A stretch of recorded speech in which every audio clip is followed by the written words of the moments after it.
مدیر کل امور اتباع اعلام کرد که 6 گروه از مهاجرین دارای برگه سرشماری میتواند در ایران بماند. گروه اول افرادی که یک از زوجین مرد یا زن دارای کارت آمایش است و همسرشان برگه سرشماری دارد. این افراد میتواند در ایران اقامت داشته باشد.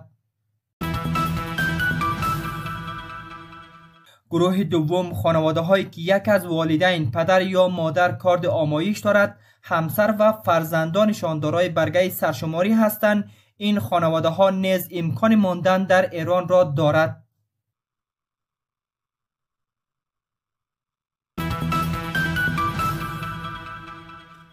گروه سوم اتباع دارای پاسپورت معتبر اما با ویزای منقضی شده. این افراد ابتدا باید جریمه مربوطه به پلیس را پرداخت کند، سپس برای دریافت ویزای کدام مدت خروج اقدام نماید. پس از خروج می تواند با اخذ ویزای جدید دوباره به ایران بازگردد.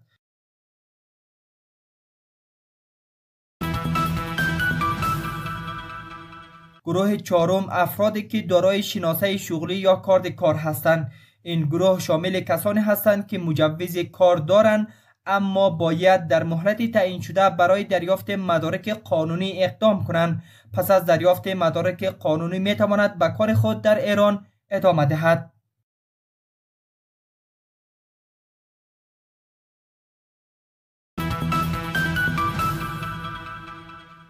گروه پنجم افرادی که در دولت قبلی افغانستان کارمند نظامی یا از مقامات دولتی بودند. این افراد در صورتی که شرایطشان توسط مرکز امور اتباع و مهاجرین وزارت کشور تایید شود می تواند برای تعیین تکلیف به سازمان‌های بین المللی معرفی شوند.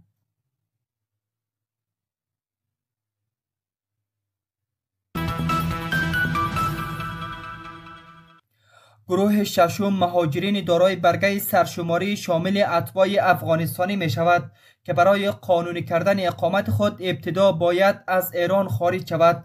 این افراد باید پس از خروج گذرنامه معتبر از دولت افغانستان دریافت کنند و سپس با ویزای قانونی دوباره به ایران بازگردند. با این کار حضور آنها در ایران قانونی شده و می تواند از خدمات مختلف مانند بهداشت، آموزش و سایر امکانات بهره مند شود.